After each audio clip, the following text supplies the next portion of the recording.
Hi, I'm Marcus. My cousins always said I'd never amount to anything because I got my hands dirty for a living. They called me the family embarrassment while they sat in boardrooms wearing $1,000 suits. What they didn't know was what I'd been building in that old warehouse on the wrong side of town. You ever wonder how long someone can look down on you before you stop caring about their approval and start building your own empire? Before we jump back in, tell us where you're tuning in from, and if this story touches you, make sure you're subscribed because tomorrow I've saved something extra special for you. The sound of metal grinding against metal filled the air as I adjusted the custom exhaust system on the midnight blue Mustang. Oil stains covered my overalls and my fingernails carried the permanent badge of someone who worked with their hands. It was 3 in the afternoon on a Tuesday, and while my cousins were probably in some conference room debating quarterly projections, I was elbow deep in an engine that would purr like a kitten once I finished with it. That's when I heard the familiar click of designer heels against concrete. I didn't need to look up to know who it was. The scent of expensive perfume mixing with motor oil told me everything. Victoria Sterling walked into my shop like she was slumming it, her designer purse held close to her body as if the grease might somehow leap off the floor and stain her pristine white blazer. She surveyed my workspace with the kind of disdain usually reserved for roadkill.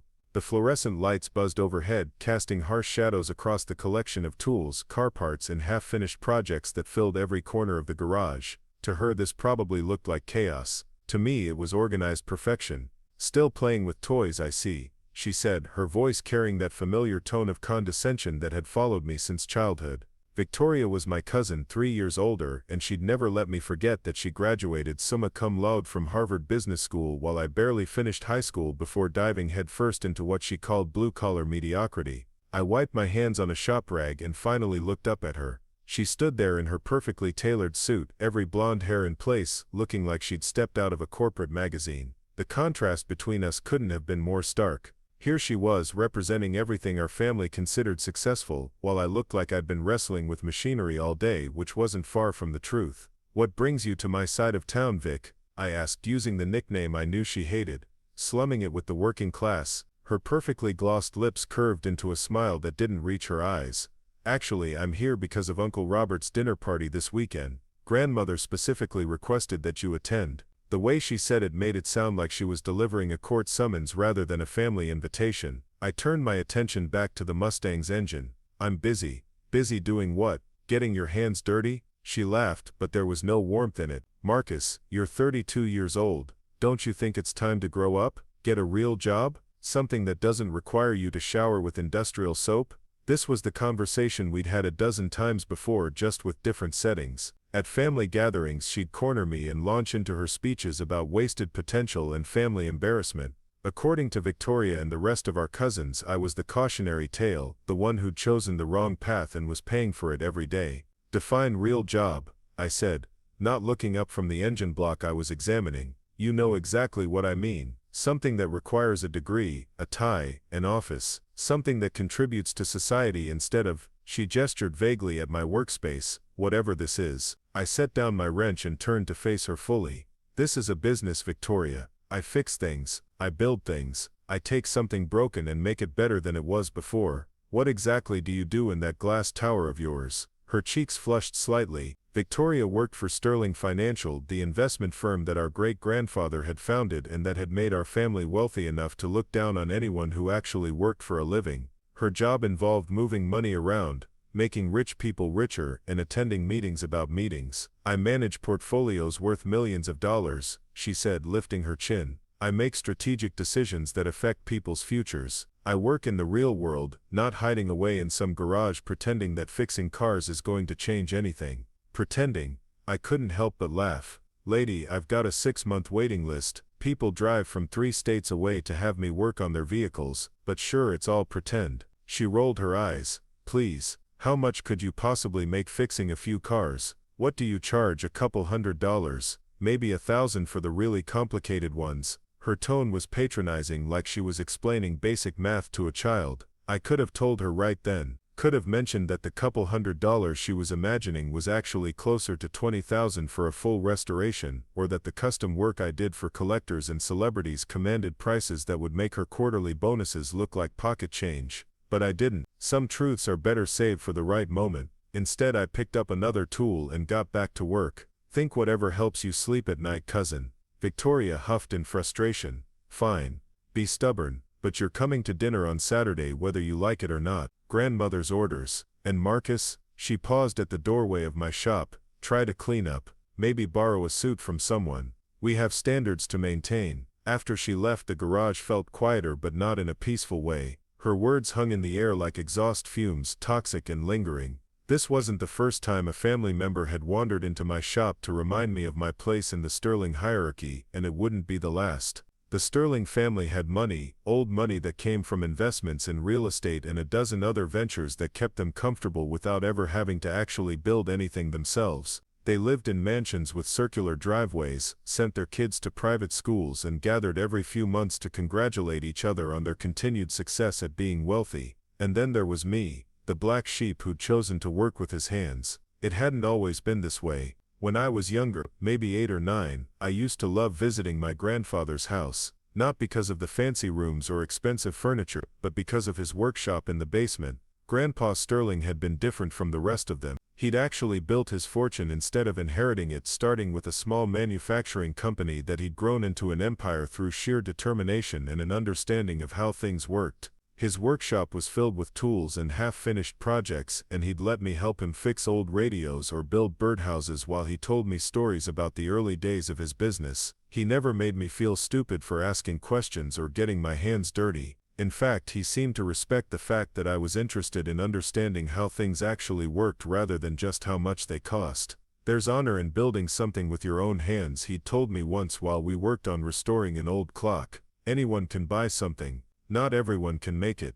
But Grandpa Sterling died when I was 12, and with him went the one person in the family who understood that there was value in actually creating something instead of just managing other people's creations. After the funeral, his workshop was cleaned out, his tools sold or thrown away, and the basement converted into a wine cellar that nobody ever used. That's when the comments started, subtle at first, then increasingly direct as I got older and it became clear that I wasn't going to follow the expected path of college, business school, and a corner office. By the time I was in high school, family gatherings had become exercises in endurance, with cousins and uncles taking turns to express their concern about my future and their disappointment in my choices. Marcus has so much potential, they'd say, always talking about me like I wasn't standing right there. If only he'd apply himself to something worthwhile. The irony was that I was applying myself, just not to anything they recognized as valuable. While Victoria was learning about market derivatives, I was learning how to rebuild transmissions. While my cousin James was studying corporate law, I was figuring out how to fabricate custom parts that nobody else could make. While they were networking at country clubs, I was building relationships with suppliers, mechanics, and collectors who appreciated quality work. After high school, when I announced that I wasn't going to college, the family's disappointment crystallized into something harder. They stopped asking about my future and started treating me like a lost cause. Family dinners became exercises in polite avoidance, with conversations flowing around me like I was a piece of furniture that everyone had learned. That's when I decided to move out and rent the warehouse space that would eventually become Sterling Custom Works. The name was my little rebellion, keeping the family name but attaching it to something they'd never approve of. The space was in an industrial district that my cousins would never venture into, surrounded by factories and freight yards that reeked of diesel fuel and honest work. The first few years were brutal. I was learning on the job, making mistakes that cost me time and money, building a reputation one satisfied customer at a time. There were nights when I'd fall asleep on the couch in my tiny office, too tired to drive home to my one-bedroom apartment, and mornings when I'd wake up wondering if I'd made a terrible mistake. But slowly, things started to change. Word got around that there was a guy who could fix things that other mechanics couldn't handle, who could build custom parts for classic cars that had been sitting in garages for decades because the original pieces were impossible to find. Customers started seeking me out specifically, driving hours to bring me their problems. The first time someone paid me $5,000 for a restoration job, I thought it was a mistake. The second time, I started to understand that there was real money in doing exceptional work. By the time I'd been in business for 5 years, I was booked solid, turning away customers because I simply didn't have the time or space to take on everything that came through my door. That's when I started expanding. First, I hired Tommy Rodriguez, a kid fresh out of tech school who had steady hands and a willingness to learn. Then came Sarah Chen, who could diagnose electrical problems that left other mechanics scratching their heads. Before long I had a team of specialists who could handle everything from engine rebuilds to custom fabrication, and we were working on projects that other shops wouldn't even attempt. The money followed the reputation. What had started as a few $100s here and there grew into consistent 5-figure jobs, then 6-figure restorations for collectors who wanted their vehicles returned to better than factory condition. I learned to price my work not by the hour, but by the value I created, and customers were willing to pay premium prices for premium results. But none of this was visible to my family. They saw the oil-stained clothes in the industrial neighborhood and assumed I was barely scraping by. They never asked about my business, never visited my expanded workshop, never wondered why I was always able to pay for dinner when we occasionally met up, or why I drove vehicles that, while not flashy, were meticulously maintained and performed better than anything rolling off a showroom floor. Preparing and narrating this story took us a lot of time, so if you are enjoying it, subscribe to our channel, it means a lot to us. Now back to the story. Their assumptions suited me fine. Let them think I was the family failure while I built something they couldn't even comprehend. Let them network and schmooze and attend their board meetings while I created value with my own 2 hands. Let them believe that success only came in the form of suits in offices and quarterly reports.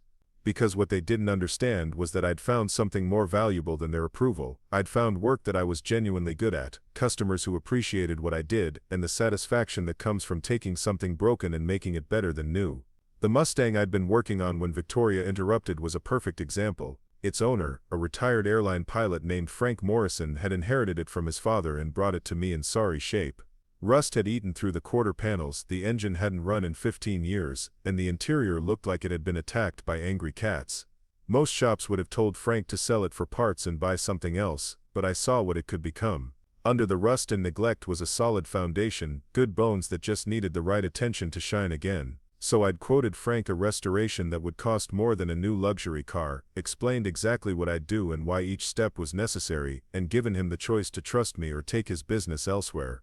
He chose to trust me, and over the next 8 months I'd rebuilt that Mustang from the ground up. Every component was either restored to perfect condition or replaced with something better.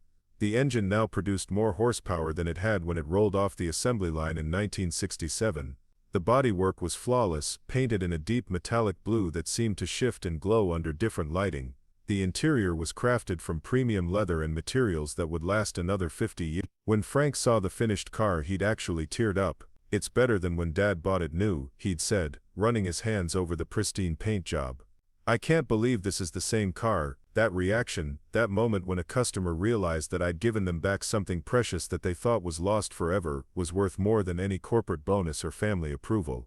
It was the proof that what I did mattered, that there was value in understanding how things worked and having the skills to fix them when they broke. But try explaining that to someone like Victoria, who measured success by stock prices and quarterly earnings. Try explaining that to a family that had spent so many generations removed from actual production that they'd forgotten there was honor in making things. The afternoon wore on, and I lost myself in the familiar rhythm of work. There's something meditative about the process of diagnosis and repair, the methodical approach of identifying problems and solving them one piece at a time. Unlike the abstract challenges that filled my cousin's days, mechanical problems had concrete solutions. Either something worked or it didn't, and if it didn't, there was usually a logical reason why. Around 5 o'clock, just as I was cleaning up for the day, another familiar face appeared in my doorway. This time it was James Sterling, Victoria's younger brother and another member of the family's success story. Where Victoria worked in finance, James had followed the law track, graduating from Columbia and landing a position at one of those white shoe firms that charged $1,000 an hour to write strongly worded letters. James looked around my shop with the same barely concealed distaste that Victoria had shown, but he was more subtle about it. Where she'd been openly condescending, he preferred the approach of concerned relative trying to help a wayward family member see the light. "Marcus," he said, extending a hand that I noticed was soft and pale compared to my own calloused fingers. "Good to see you. I was in the neighborhood and thought I'd stop by." I doubted that. James lived on the other side of the city, in a neighborhood where the median home price had 7 figures and the closest thing to industry was a boutique that sold artisanal cheese. But I played along. "What brings you to the industrial district, counselor?" He smiled at the nickname, though I could tell he didn't particularly like it. "Actually, I wanted to talk to you about Saturday night, about the dinner." Here we go, I thought. The full court press. Send Victoria to deliver the summons, then follow up with James to apply the psychological pressure. It was a classic Sterling family move, the kind of coordinated effort they'd perfected over generations of getting their way through persistence and social obligation. Let me guess, I said, grandmother's really looking forward to seeing me, and it would mean so much to the family if I showed up. James had the grace to look slightly embarrassed. Something like that, but Marcus, it's more than just dinner. Uncle Robert has some news to share, and grandmother specifically wants all the grandchildren there when he makes his announcement. Uncle Robert was the current head of Sterling Financial, the golden child who'd taken over when his father retired and had successfully grown the family fortune through what he liked to call strategic diversification. In practical terms, that meant buying up smaller companies, streamlining their operations, and reselling them at a profit. It was the kind of work that generated impressive returns on investment and allowed the family to maintain their lifestyle without ever having to actually produce anything. What kind of news? I asked, though I wasn't sure I really wanted to know. James glanced around the shop again, and I caught something in his expression that hadn't been there before. It wasn't quite pity, but it was close. He's been working on a major acquisition, something that could change the whole direction of the company, and well, there might be opportunities for family members who want to get involved. The implication was clear. Uncle Robert was throwing me a lifeline, a chance to abandon my blue-collar delusions and join the family business where I belonged. All I had to do was show up, express interest in learning the ropes, and probably agree to start at the bottom of the corporate ladder where they could keep an eye on me and gradually mold me into a proper Sterling. It was a generous offer, in their minds. They were willing to overlook years of disappointment and bring me back into the fold, to give me a chance to make something of myself by their standards. All it would cost was everything I'd built, everything I'd learned, and everything that made me who I was. That's very thoughtful of Uncle Robert, I said, keeping my voice neutral. But I'm pretty happy with what I'm doing here. James frowned. Marcus, be realistic. How long can you keep this up? You're not getting any younger, and this kind of work is hard on the body. What happens when you can't crawl under cars anymore? What happens when your back gives out or your hands start shaking? It was a fair question, one I'd actually given considerable thought to over the years. Physical labor did take a toll, and I wasn't naive enough to think I could spend the rest of my life flat on my back under engine blocks. But that was exactly why I'd been expanding the business, hiring employees, and developing systems that didn't depend entirely on my own physical abilities. I've got plans, I said simply. Plans? James looked skeptical. What kind of plans? Do you have a retirement account? Health insurance? Any kind of financial security beyond whatever you make from month to month? The question stung because they touched on the family's fundamental assumption about my life, that I was living paycheck to paycheck, barely scraping by with no thought for the future because I was too focused on immediate survival.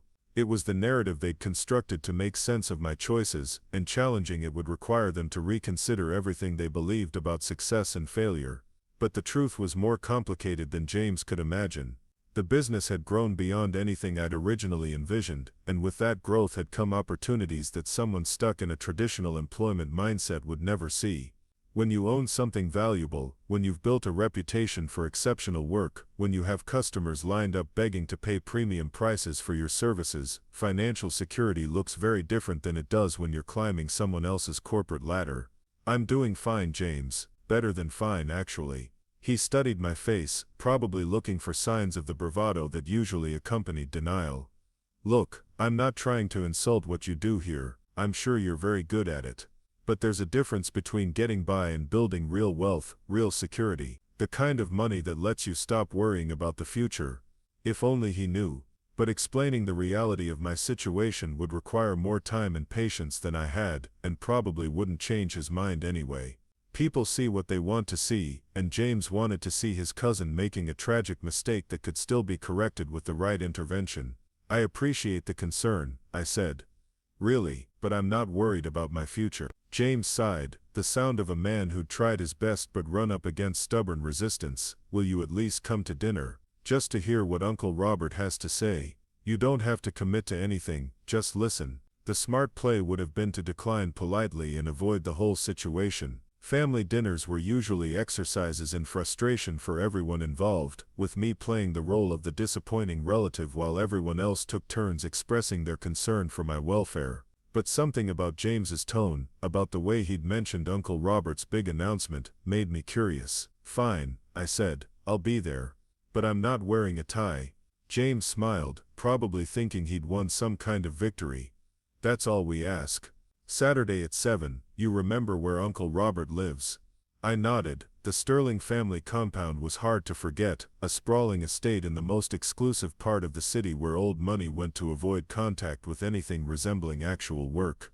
I'd been there dozens of times over the years, usually for obligatory holiday gatherings where I'd spend most of my time on the back patio trying to avoid conversations about my career choices. After James left, I finished cleaning up the shop and locked up for the night. The drive home took me through parts of the city that my cousins probably didn't even know existed, past warehouses and factories and small businesses where people made things and fixed things and provided services that kept the world running.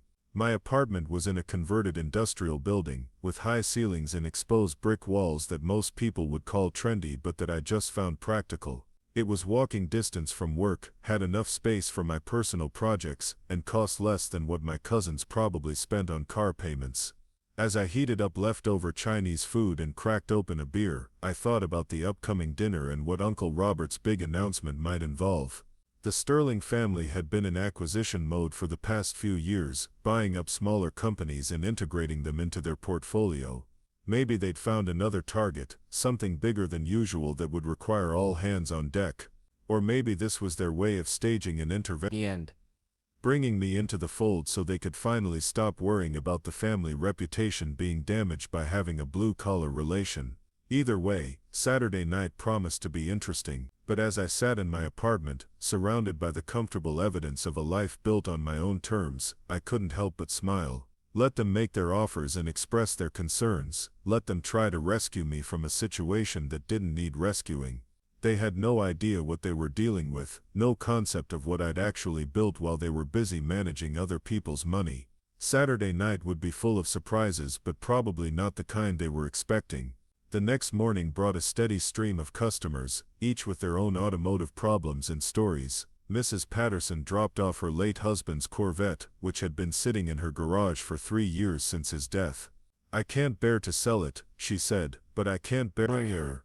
I promised her we'd bring it back to life, make it something her husband would be proud of. Then there was Derek Martinez, a young entrepreneur who'd made a fortune in tech and wanted me to build him something completely custom, a modern interpretation of a classic muscle car that would turn heads at car shows and smoke supercars at red lights. The budget he mentioned made my pulse quicken. This was the kind of project that could fund operations for months while pushing the boundaries of what was possible. Each customer interaction reminded me why I loved what I did. These weren't just transactions, they were relationships built on trust and mutual respect. People brought me their problems because they knew I'd find solutions, brought me their dreams because they knew I could make them real. As the day progressed, I found myself thinking about Saturday's dinner with something approaching anticipation. For years, these family gatherings had been exercises in patience, opportunities for relatives to express their disappointment in my choices, while I smiled politely and changed the subject. But something felt different this time, like the dynamic was about to shift in ways they couldn't predict. Maybe it was confidence built from years of success they didn't know about. Maybe it was satisfaction from building something meaningful instead of just managing inherited wealth. Or maybe it was just the simple knowledge that I'd found my place in the world, even if it wasn't the place they'd chosen for me. Whatever Uncle Robert's announcement turned out to be, whatever opportunities the family wanted to offer, Saturday night was going to be memorable, and for once I was looking forward to it. The phone rang, interrupting my thoughts. It was another potential customer, someone who'd heard about my work through word of mouth and wanted to discuss a restoration project. As I listened to them describe their vision and their budget, I couldn't help but think about Victoria's assumption that I charged a couple $100s for my work, if only she knew. Saturday evening arrived with the kind of autumn chill that made expensive neighborhoods look even more pristine than usual. I pulled my truck into the circular driveway of Uncle Robert's estate, parking between a silver Mercedes and a black BMW that probably cost more than most people made in a year. The contrast wasn't lost on me. My work truck, practical and well-maintained but clearly built for utility, sitting among vehicles chosen purely for status.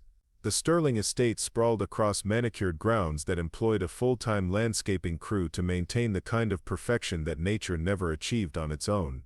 Every hedge was trimmed to geometric precision, every flower bed arranged in patterns that probably required a degree in horticulture to execute properly. It was beautiful in the way that museums are beautiful, impressive but cold, designed to be admired rather than lived in. I walked up the stone pathway wearing my best attempt at family dinner attire: dark jeans, a button-down shirt and a blazer that I'd bought specifically for occasions like this. It was my compromise between comfort and respectability, formal enough to show I'd made an effort but practical enough that I could move normally. The fact that it didn't include a tie would probably be noted and discussed later. The front door opened before I could knock, revealing Maria Gonzalez, Uncle Robert's housekeeper. She'd worked for the family for almost 20 years, and unlike my blood relatives, she'd always treated me with genuine warmth rather than polite disappointment. "Marcus," she said, her face lighting up with a smile that reached her eyes. "It's so good to see you. How's the business?" It struck me that Maria was probably the only person in the house who'd ever asked that question with actual interest rather than thinly veiled concern. She understood work in a way that the rest of my family didn't, respected the effort it took to build something from nothing. "Going well, Maria, really well. How are your kids?" "Elena just started her nursing program and Diego got accepted to that engineering school you recommended." Her pride was evident, the kind that comes from watching your children succeed through their own efforts rather than inherited advantages. We chatted for a few more minutes while I delayed the inevitable. Maria understood family dynamics better than most, having observed the Sterling clan from the inside for 2 decades.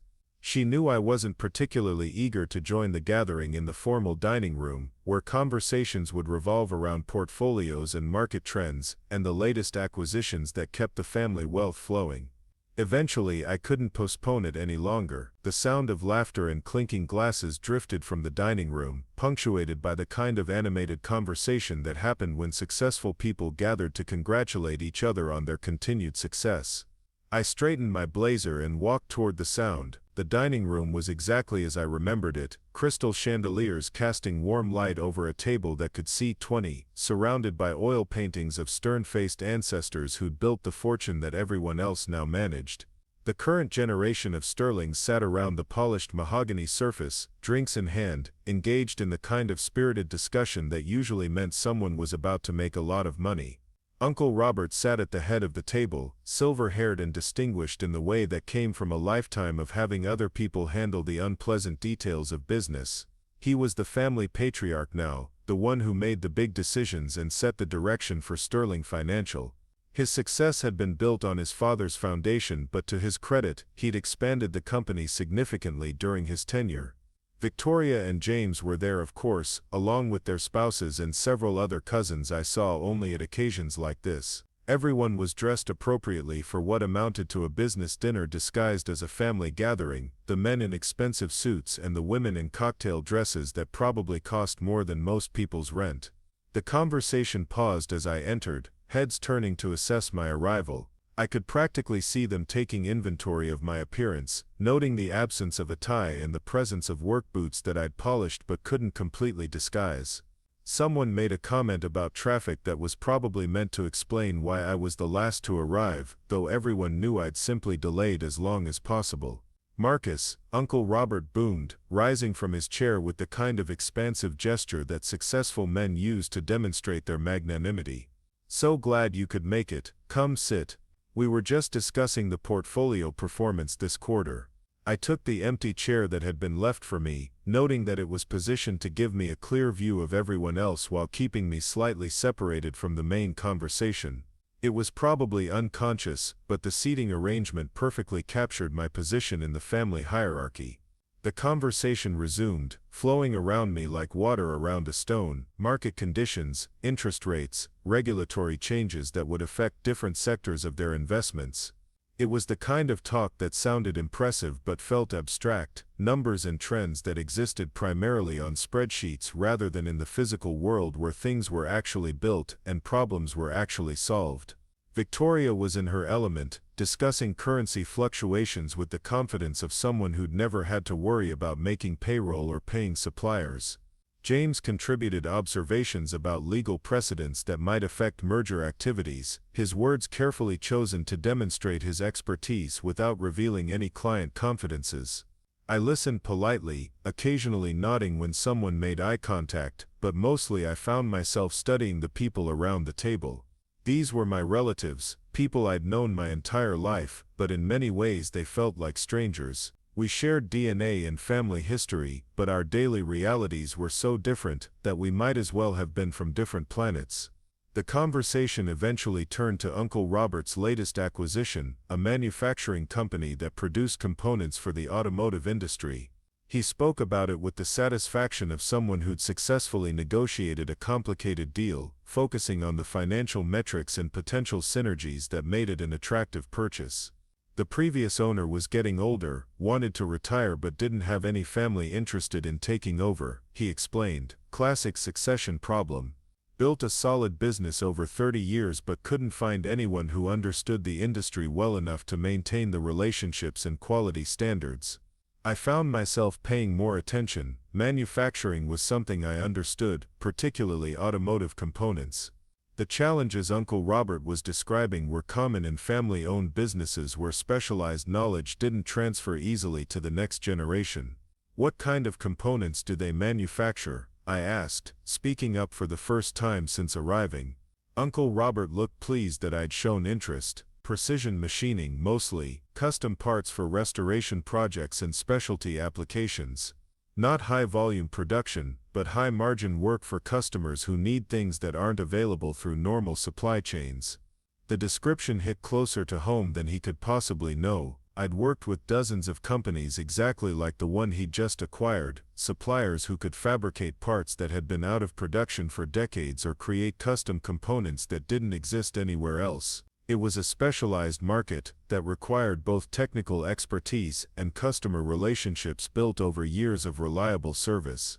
Interesting, I said, keeping my voice neutral. That's a niche market, lot of expertise required to do that kind of work properly. Exactly, Uncle Robert nodded enthusiastically, which is why this acquisition is so strategic. Most of our investments are in financial services or real estate. This gives us exposure to manufacturing without the typical headaches of heavy industry. Victoria leaned forward, eager to contribute to the discussion. The margins are incredible too. When you're the only source for something a customer absolutely needs, you can charge premium prices. It's basic supply and demand. I almost smiled at that. Victoria understood the theory perfectly, but had no idea about the reality of serving customers who needed custom work. Yes, the margins could be excellent, but only if you delivered exactly what you promised, exactly when you promised it, with quality that exceeded expectations. It was easy money only if you knew what you were doing. Have you had a chance to evaluate the existing management team? I asked. Companies like that usually depend heavily on relationships and institutional knowledge. Uncle Robert's expression shifted slightly, and I caught a glimpse of the concern that he'd been masking with enthusiasm.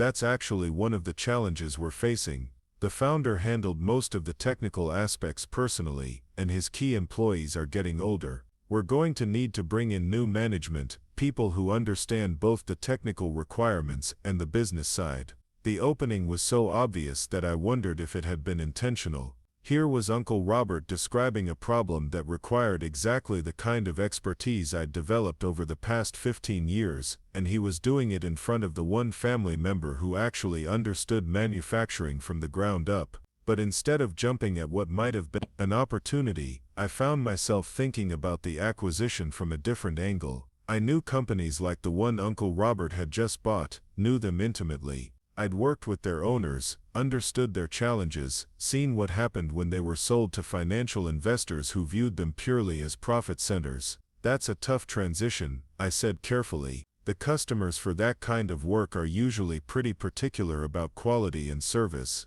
They develop relationships with suppliers over years, sometimes decades. If those relationships get disrupted, which is exactly why we need the right people managing the transition, Uncle Robert interrupted, his tone suggesting that he'd already given considerable thought to this challenge. People who understand the industry but also know how to run a profitable operation. The conversation continued, but I could feel the weight of expectation settling around the table. This wasn't just dinner conversation anymore, it was the setup for whatever announcement Uncle Robert had promised to make. Everyone was being drawn into the discussion, contributing their expertise and opinions, building toward whatever revelation would justify bringing the entire family together. James picked up the thread, discussing legal structures that could protect the acquiring company, while maintaining operational flexibility. Victoria added insights about financial controls and performance metrics that would ensure the acquisition delivered the expected returns. Other cousins contributed their own perspectives, each one demonstrating their value to the family enterprise. And gradually, I began to understand what was happening. This wasn't just about one acquisition, or even one business problem. Uncle Robert was orchestrating something larger, a reshaping of Sterling Financial that would create opportunities for family members to contribute their unique skills and knowledge. The realization was both flattering and concerning. Flattering because it suggested that my mechanical and manufacturing knowledge was finally being recognized as valuable. Concerning because it came with expectations and obligations that would fundamentally change my relationship with both the family and my own business. The truth is, Uncle Robert said, setting down his wineglass and looking around the table, this acquisition is just the beginning. We've identified several similar opportunities, manufacturing companies with aging ownership and succession challenges, companies that have built solid reputations and customer bases but need new management to reach their full potential. The silence that followed was charged with possibility. I could see my cousins calculating the implications, imagining the roles they might play in this expansion beyond traditional financial services. It was ambitious and risky, but it also represented exactly the kind of diversification that could protect family wealth for another generation. What kind of timeline are we looking at? Victoria asked, ever practical. The first acquisition closes next month. After that, it depends on how quickly we can identify and evaluate additional targets. Uncle Robert paused, seeming to consider his next words carefully. But to be successful, we're going to need people who can bridge the gap between financial management and operational excellence. People who understand both sides of the equation. There it was, the opportunity disguised as a family discussion. Uncle Robert was offering me a chance to join the business not as a junior member learning the ropes but as someone whose expertise was actually needed. It was more respect than I'd received from the family in years, acknowledgement that my knowledge had value beyond the garage where I'd developed it. But accepting would mean leaving behind everything I'd built, abandoning customers who depended on me, walking away from a business that had become more than just work. It would mean trading my independence for a seat at the family table, giving up the satisfaction of building something with my own hands for the abstract rewards of managing other people's operations. The conversation moved on to other topics, but I found myself only half listening. Part of my mind was still processing Uncle Robert's proposal while another part was considering the implications of accepting or declining. Either choice would change my relationship with the family, either choice would close certain doors while opening others. Dinner progressed through multiple courses, each one perfectly prepared and elegantly presented. The food was excellent, but I found myself missing the simple satisfaction of the sandwiches I usually ate in my office while reviewing project specifications. There was something to be said for meals that didn't come with hidden agendas or unspoken expectations. As the evening wore on, the conversation became more relaxed, lubricated by wine and the satisfaction of successful people enjoying each other's company. Stories were told about business victories and market predictions, family updates were shared about children's achievements and vacation plans, and gradually the formal atmosphere of a business dinner gave way to something more genuinely familial. But underneath the surface warmth, I could sense the currents of evaluation and positioning that always flowed through Sterling family gatherings. Everyone was aware that Uncle Robert's announcement was still coming, that the evening's real purpose hadn't yet been revealed. The pleasant dinner conversation was just the prelude to whatever decision or opportunity would justify calling everyone together. Finally, as Maria cleared the dessert plates and served coffee in delicate china cups, Uncle Robert tapped his wineglass with a silver spoon. The sound cut through the conversation like a bell, instantly focusing everyone's attention on the head of the table. "I want to thank everyone for coming tonight," he began, his voice carrying the gravity of someone about to make an important announcement. What I'm going to share with you represents the biggest opportunity Sterling Financial has seen in a generation, but it's also going to require unprecedented cooperation from the entire family. The room fell completely silent. Even the sound of coffee being stirred seemed to pause in anticipation of whatever revelation was about to reshape their understanding of the family business and their place within it. As I mentioned earlier, we've acquired our first manufacturing company, but what I haven't told you is the scope of what we're planning. Uncle Robert paused, letting the tension build. Over the next 3 years we intend to acquire at least 12 similar operations, creating a manufacturing division that will complement our traditional financial services. The numbers hit the table like a physical force. 12 acquisitions meant hundreds of millions of dollars in investments, thousands of employees, and a complete transformation of Sterling Financial from a family investment firm into something much larger and more complex. Victoria was the first to speak, her voice tight with excitement. 12 companies, what kind of capital requirements are we talking about? Conservative estimates put it at around $400 million for the acquisitions themselves plus additional working capital for improvements and expansion. Uncle Robert's tone was matter-of-fact, as if discussing such enormous sums was routine. We'll finance it through a combination of our existing assets, credit facilities, and potentially bringing in outside investors for specific deals. James leaned forward, his legal mind immediately focusing on the structural challenges. That's going to require significant changes to our corporate organization, liability issues, regulatory compliance, operational oversight. Exactly. Which brings me to the reason I wanted everyone here tonight. Uncle Robert turned his attention to each person around the table, making eye contact to emphasize the importance of what he was about to say.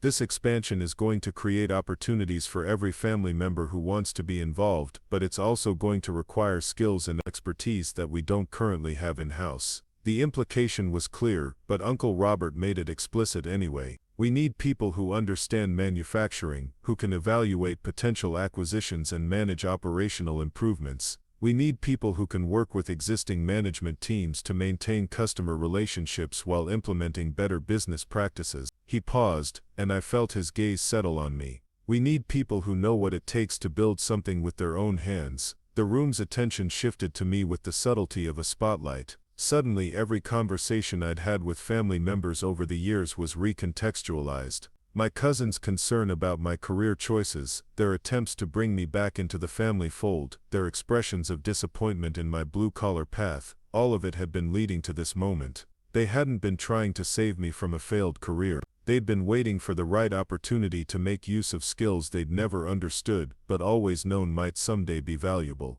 Marcus, Uncle Robert continued, his voice warm with the promise of acceptance and opportunity. I know we haven't always seen eye to eye about your chosen profession, but what you've learned in that garage of yours, the expertise you've developed working with your hands, that's exactly what we need to make this expansion successful. The offer hung in the air like incense, thick with possibility and expectation. Around the table I could see my cousins' expressions shifting as they recalculated my position in the family hierarchy. The disappointment was being replaced by something that looked almost like respect, though I suspected it had more to do with my suddenly increased utility than any real appreciation for what I'd accomplished.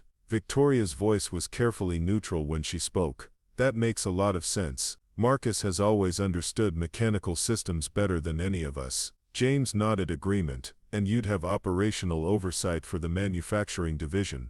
That's a significant responsibility. Uncle Robert smiled, pleased with the reception his announcement was receiving. More than oversight, Marcus would be a full partner in evaluating acquisitions, implementing improvements, and developing the long-term strategy for the manufacturing division. It would mean leaving his current activities, but the compensation and equity participation would more than make up for that. There it was, the assumption that had always underlined my family's attitude toward my work. My current activities were something to be left behind, abandoned in favor of something more worthy of a Sterling. The garage, the customers, the business I'd built from nothing, all of it was just a stepping stone to this moment when I could finally join the family enterprise and become a productive member of society. The irony was almost overwhelming. They were offering me a chance to manage manufacturing companies without realizing that I already owned one. They wanted to bring me into their expansion plans without understanding that I'd already built something bigger than any of the acquisitions they were considering. But I couldn't explain that without revealing just how wrong their assumptions about my life had been, and I wasn't sure I was ready for that conversation. Not yet, not when the evening had already provided so much entertainment. That's a generous offer, Uncle Robert, really generous. I kept my voice measured, professional, but I'd need to know more about the specific companies, the timelines, what kind of commitment you're looking for. His smile widened, interpreting my questions as interest rather than due diligence. Of course, we can schedule meetings next week to go over the details, show you the acquisition targets we've identified, discuss compensation structures. He paused. I think you'll find the numbers quite attractive. Around the table, the atmosphere had shifted completely. Where I'd previously been the family's cautionary tale, I was now being discussed as a key player in their most ambitious expansion ever. The change was so dramatic that it felt almost surreal, like watching a movie where the characters' relationships suddenly reversed without explanation. But beneath the surface excitement and congratulations, I could sense something else. My cousins were genuinely pleased that I was being brought into the business, but their pleasure had an edge of relief to it. Finally, Marcus was going to stop embarrassing the family and start contributing to something worthwhile. Finally, he was going to put his misguided mechanical obsession to proper use. They had no idea that their rescue mission was unnecessary, that the person they were trying to save had already saved himself years ago. The evening continued with detailed discussions about market opportunities and competitive advantages, family members volunteering their expertise and expressing enthusiasm for the expanded business model. It was the kind of collaborative planning session that successful families use to coordinate their efforts and maximize their collective advantage. But I found myself thinking about Monday morning, about the Mustang restoration that needed to be finished, about the customers who were counting on me to solve problems that other people couldn't handle. I thought about Tommy and Sarah and the rest of my team, people whose livelihoods depended on the business we'd built together. And I thought about the fundamental question that Uncle Robert's offer forced me to confront: was success measured by the size of the operation you managed or the quality of the work you produced? Was it better to be a key player in someone else's empire, or the undisputed master of your own domain? By the time the evening wound down and people began making their departures, I still hadn't given Uncle Robert a definitive answer. He seemed content to let me think about it, confident that the numbers and opportunities would ultimately be too attractive to refuse. "Take your time," he said as I prepared to leave, "but don't take too long. Opportunities like this don't wait forever." As I walked to my truck, I could hear the conversations continuing behind me, family members discussing the implications of the expansion and speculating about my likely decision. They were already planning for my acceptance, assuming that anyone would jump at the chance to trade manual labor for executive responsibility. The drive home took me through the industrial district where my shop was located, past the warehouses and factories where people worked night shifts to keep the economy running. It was a different world from the Sterling estate, one where success was measured in concrete achievements rather than abstract financial metrics. And as I pulled into my parking space and looked up at the windows of my apartment, I couldn't help but smile. Tomorrow would bring interesting conversations, difficult decisions, and possibly some revelations that would surprise everyone involved. But tonight I was exactly where I belonged. Monday morning came with the kind of crisp October air that made working in the shop feel perfect. I arrived early, as always, and found myself standing in the main workspace of Sterling Custom Works, looking at it with fresh eyes after Saturday's dinner. The morning light streamed through the high windows, illuminating the organized chaos of a business that had grown far beyond what anyone might expect from a simple garage. The space itself told the story of expansion and success that my family had never bothered to learn. What had started as a single bay operation now occupied 12,000 square feet across 3 connected buildings. The original garage had become the main restoration floor, equipped with hydraulic lifts and specialized tools that most dealerships couldn't afford. The second building housed the fabrication shop, where Tommy Rodriguez now supervised a team of machinists who could recreate parts that hadn't been manufactured in decades. The third building contained the paint booth and finishing area, where Sarah Chen's attention to detail had earned us a reputation for show-quality work. I walked through each section, mentally cataloging the investment that had accumulated over the years. The computer-controlled CNC machines that could cut metal to tolerances measured in thousandths of an inch.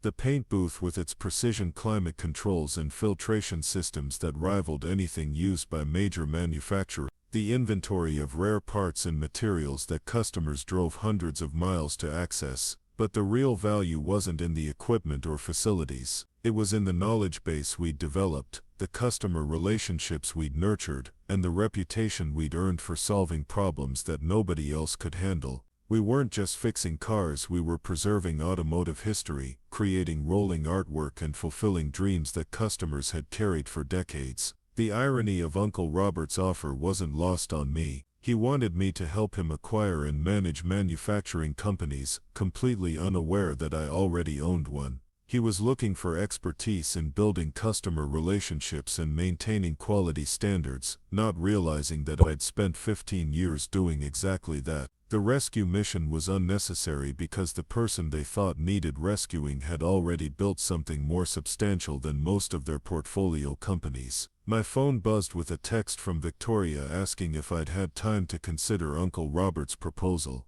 It was followed by another from James, wondering if I wanted to grab coffee and discuss the opportunity. The family pressure campaign was beginning, the gentle but persistent encouragement that was supposed to help me see the wisdom of accepting their generous offer. Instead of responding immediately, I walked to my office and pulled out the financial records that I'd organized for my accountant. The numbers told a story that would have shocked my well-meaning relatives, revenue figures that had grown steadily year after year as our reputation spread and our capabilities expanded. Sterling Custom Works wasn't just profitable, it was exceptionally profitable. The kind of margins that Victoria had theoretically described over dinner were exactly what we achieved in practice, but with a crucial difference. We earned those margins through expertise and quality rather than market manipulation or financial engineering. Customers paid premium prices because they received premium value because we solved problems that nobody else could solve. I thought about Frank Morrison's Mustang, now back on the road and bringing joy to its owner every day. About Mrs. Patterson's Corvette, which would soon be restored to a condition that would honor her husband's memory.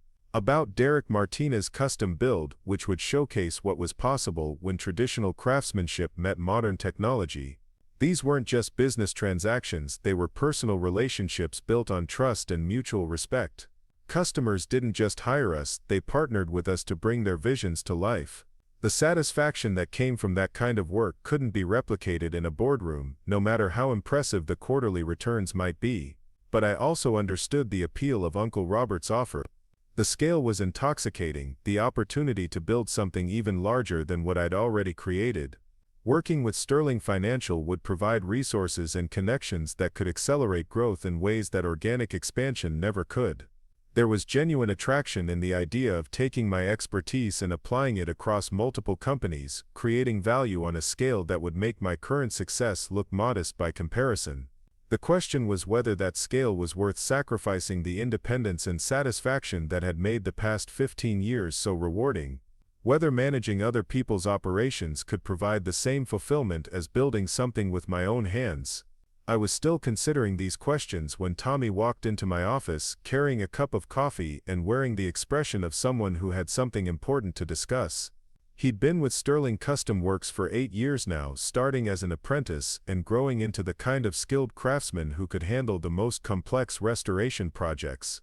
More than an employee, he'd become a true partner in building the business. "Morning, boss. Got a minute to talk about something?" I gestured to the chair across from my desk. Tommy had never been one for small talk, so when he asked for a conversation, it usually meant something significant was on his mind. He settled into the chair and took a careful sip of his coffee before speaking. "Sarah and I were talking over the weekend about the business, about where we're heading and what kind of opportunities might be coming up." He paused, seeming to choose his words carefully.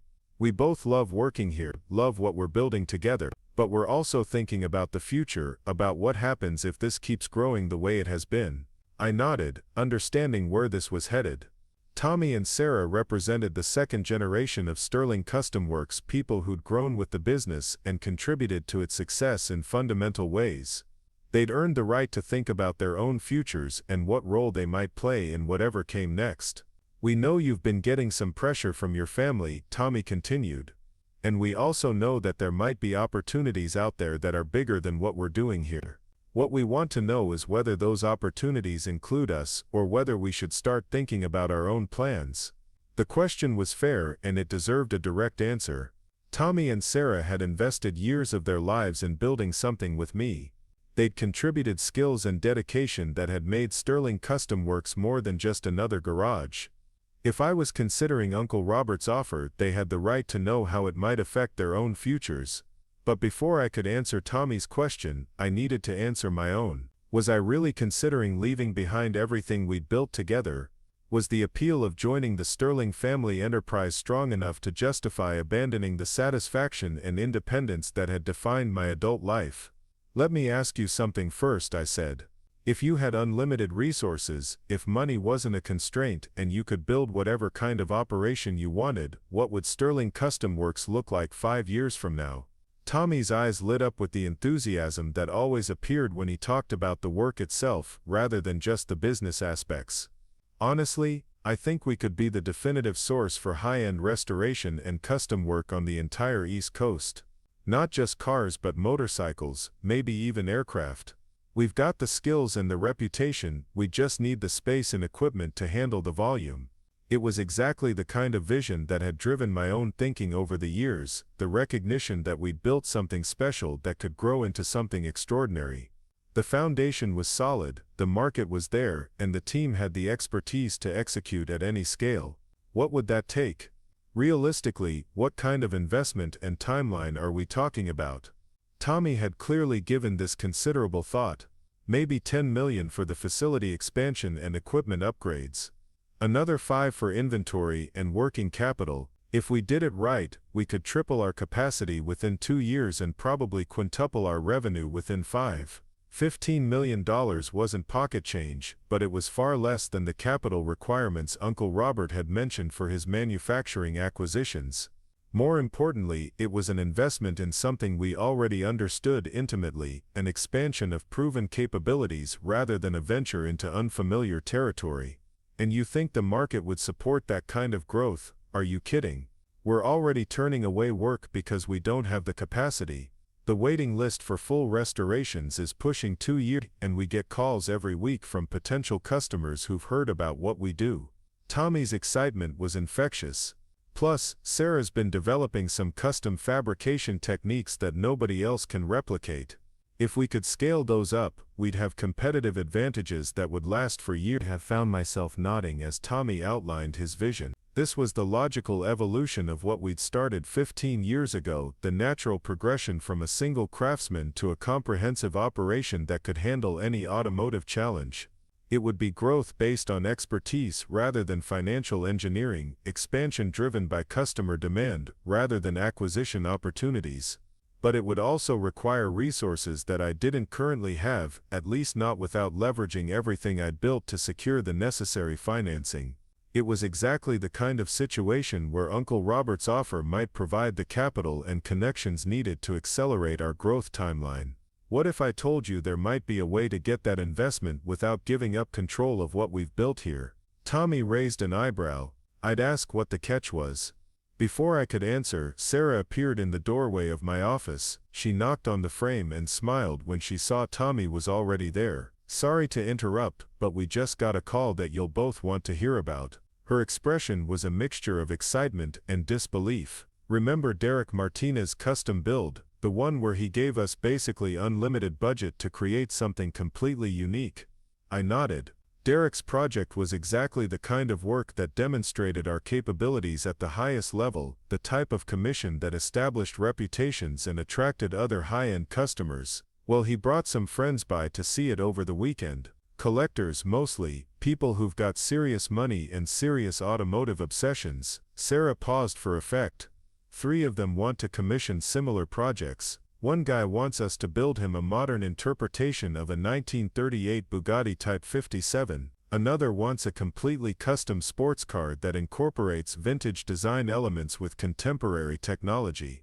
The implications hit me immediately. These weren't just individual commissions, they represented validation from the most discerning segment of the market. When serious collectors started seeking out your work, when they were willing to pay six-figure sums for custom creations, you'd crossed into a different category of business entirely. What kind of budgets are we talking about? Tommy asked. Conservative estimates put each project at around $300,000, maybe more depending on final specifications, and these guys aren't price sensitive, they want the best, regardless of cost. I did the mental math quickly. 3 projects at $300,000 each, plus the ongoing restoration work and smaller custom jobs, would put us well over $2 million in revenue for the year. More importantly, it would establish us as the premier destination for collectors who wanted one-of-a-kind automotive creations. There's something else, Sarah continued. One of the collectors mentioned that he's part of a group that owns a private racing circuit.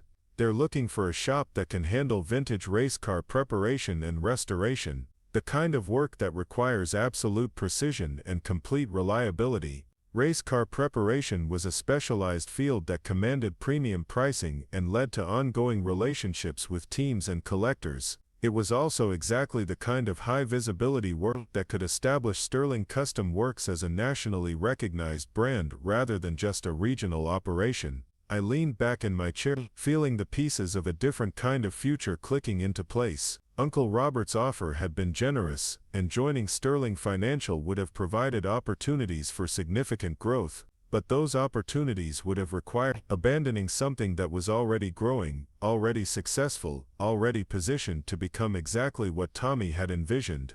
The question wasn't whether I should accept my family's the question was whether I should let them know that no rescue was necessary. My phone rang, interrupting the conversation. The caller ID showed Uncle Robert's number, probably checking in to see if I'd had time to consider his proposal. I let it go to voicemail and turned my attention back to Tommy and Sarah. I want you both to know that whatever happens with my family's situation, Sterling Custom Works isn't going anywhere. This is what we've built together, and it's what we're going to keep building. I paused, making sure they understood the commitment I was making. In fact, I think it's time we made some changes to reflect the reality of what this business has become. I pulled out a legal folder that I'd been meaning to discuss with them for months. Inside were partnership agreements that would give both Tommy and Sarah equity stakes in Sterling Custom Works, recognition that their contributions had gone far beyond simple employment. You've both earned the right to be partners in this business, not just employees. These documents make it official, give you ownership stakes that reflect your contributions and positions you to benefit from whatever growth comes next. The expressions on their faces confirmed that this was exactly what they'd hoped to hear. Not just job security, but genuine partnership in something they'd helped create. The kind of opportunity that most skilled craftsmen never got, the chance to build wealth through their own expertise, rather than just earning wages for their labor. Does this mean you're not taking your family's offer? Tommy asked. This means I'm making a different kind of offer, to both of you, and to everyone else who's contributed to what we've built here. I stood up and walked to the window that overlooked the main shop floor. Sterling Custom Works is going to expand, but it's going to expand on our terms, according to our vision of what this business should become. Over the next hour, we discussed the practical aspects of partnership agreements and expansion plans. Tommy would oversee the fabrication division and handle relationships with race teams and collectors who needed specialized services. Sarah would manage the restoration division and develop the custom techniques that could become proprietary advantages. I would focus on strategic planning and business development, using the reputation we'd built to attract the kind of projects that would establish us as a national brand. It was the kind of planning session that Uncle Robert would have recognized, 3 business partners coordinating their efforts to maximize their collective success. The difference was that our expansion would be built on expertise we'd already developed rather than acquisitions we hoped to manage successfully. But first I had a phone call to make. Uncle Robert answered on the second ring, his voice warm with the expectation that I was calling to accept his generous offer. Marcus, I was just thinking about you. Have you had a chance to review the materials I sent over? I have, and I appreciate the opportunity more than you know. But before we go any further, I think there are some things you should understand about my current situation. There was a pause, probably surprised that I wasn't immediately expressing gratitude and excitement. Of course, what kind of concerns do you have? Not concerns exactly. More like context that might change how you think about the opportunity you're offering. I took a breath, preparing to reveal information that would fundamentally alter my family's understanding of my life and career. Uncle Robert, Sterling Custom Works isn't just a garage where I fix a few cars. It's a multi-million-dollar business with 12 employees and a client base that includes collectors and celebrities from across the country. The silence stretched long enough that I wondered if the call had been dropped. When Uncle Robert finally spoke, his voice had changed completely. Multi-million-dollar business. Marcus, I think there might be some confusion here. We're talking about significant money, the kind of revenue and profit margins that require substantial operations. I understand exactly what we're talking about. Last year, Sterling Custom Works generated over $4 million in revenue with profit margins that averaged 38%. This year, we're on track to exceed $6 million. I let those numbers settle before continuing. The business owns its facilities outright, maintains minimal debt, and has a cash position that would fund expansion without requiring external financing. Another long silence. I could practically hear Uncle Robert recalculating everything he thought he knew about my life and career. $4 million in revenue, from automotive work, high-end restoration and custom fabrication. Our average project value is around $50,000, with individual commissions ranging up to $300,000. We have a 2-year waiting list and turn away more work than we accept. I kept my voice matter-of-fact, presenting information rather than boasting about achievements. The profit margins come from specialization and expertise. When customers need something that nobody else can provide, price becomes less important than quality and reliability. I could hear papers shuffling in the background, probably Uncle Robert pulling up files related to his manufacturing acquisitions to compare them with what I'd just described. Marcus, if what you're saying is accurate, Sterling Custom Works would rank among the most profitable companies in our entire portfolio. The margins you're describing are exceptional for any manufacturing operation. Which brings me to my point about your expansion plans. I'm not looking for a job or an opportunity to finally make something of myself. I've already built something substantial. The question is whether there might be ways for Sterling Financial and Sterling Custom Works to collaborate that would benefit both operations. The conversation that followed was unlike any I'd ever had with a family member. Uncle Robert's tone shifted from benevolent patriarch offering guidance to experienced businessman recognizing a peer. He asked detailed questions about our operations, our customer base, our competitive advantages, and our growth plans. The kind of questions he'd ask about any potential investment or partnership opportunity. By the time we finished talking, the framework for a very different kind of relationship had emerged. Instead of me joining Sterling Financial as an employee, Sterling Custom Works would become a strategic partner in their manufacturing acquisitions. We'd provide expertise and operational support for companies in related industries, while maintaining our independence and continuing our own expansion plans. It was exactly the kind of arrangement that could accelerate our growth without sacrificing the autonomy that had made the past 15 years so satisfying. We'd get access to Sterling Financial's resources and connections, while they'd get access to expertise that couldn't be hired or acquired through traditional means.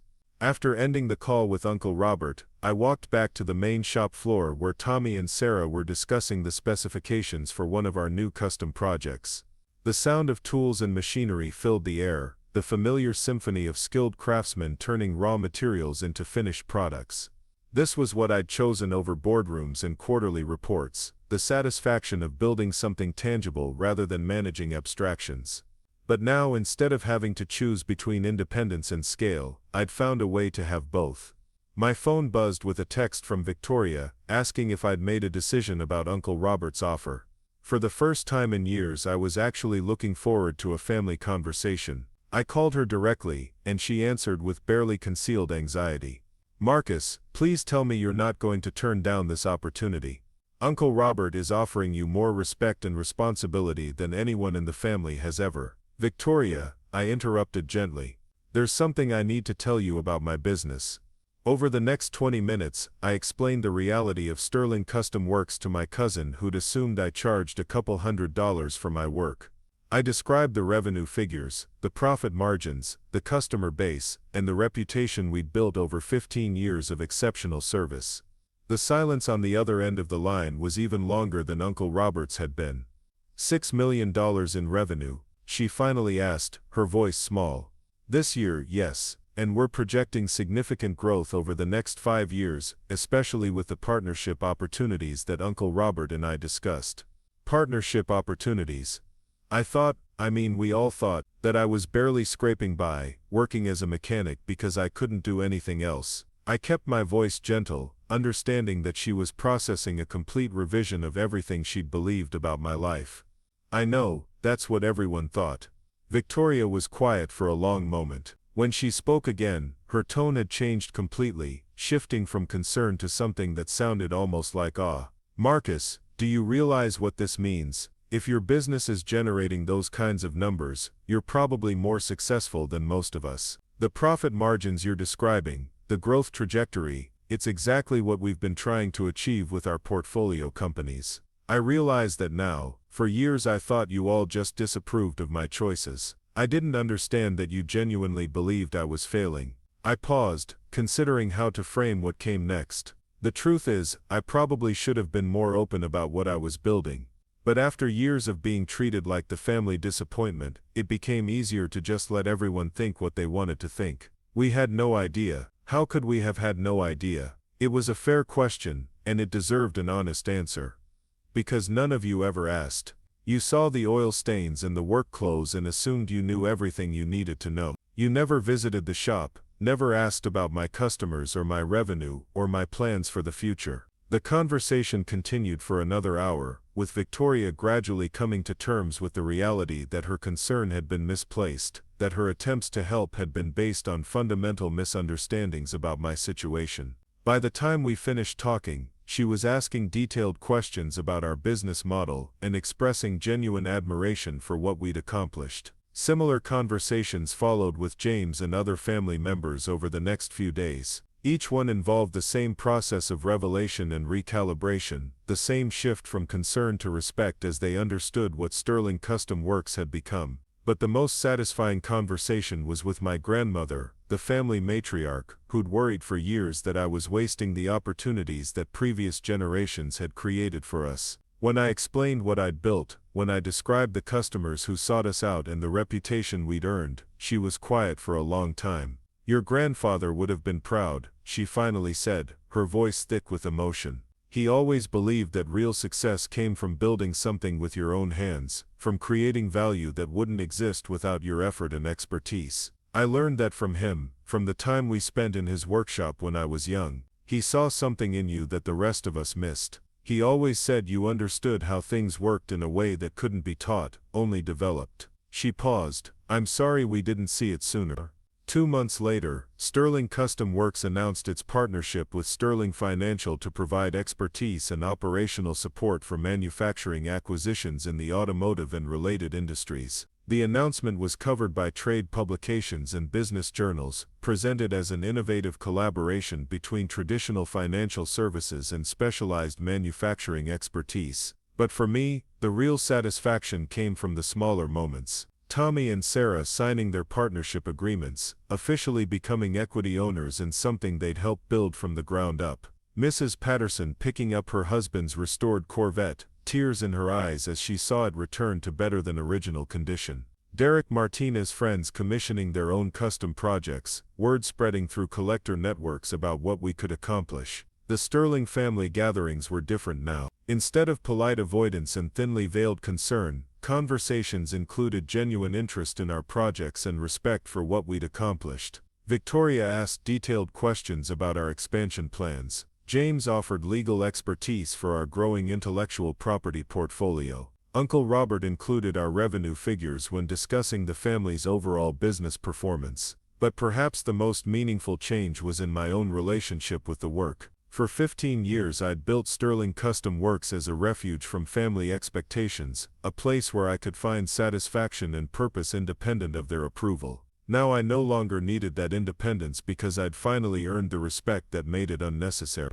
The shop continued to grow and evolve, taking increasingly complex projects and attracting customers from across the country. We expanded into vintage race car preparation, developed proprietary fabrication techniques, and established partnerships with collectors and museums that needed specialized restoration services. Each new project brought its own challenges and satisfactions, but they all shared the same fundamental appeal: the opportunity to take something broken or incomplete and make it better than it had ever been before. Whether it was Frank Morrison's Mustang, or Mrs. Patterson's Corvette or Derek Martinez's custom creation, every vehicle that left our shop represented the transformation of possibility into reality. And sometimes, late in the evening when the shop was quiet and I was reviewing the day's progress, I'd think about the assumptions that had shaped my family's understanding of success and failure. They'd measured achievement in quarterly reports and market performance, missing the satisfaction that came from building something tangible with your own hands. But they'd learned, eventually. They'd discovered that there were different kinds of success, different ways to create value, different paths to accomplishment and respect. It had taken longer than it should have, but understanding had finally replaced disappointment, respect had finally replaced concern. The boy who'd learned to work with his hands in his grandfather's basement workshop had grown into a man who'd built something worthy of the sterling name, something that honored both the family legacy and his own vision of what work should be. Up next, you've got 2 more standout stories right on your screen. If this one hit the mark, you won't want to pass these up, just click and check them out.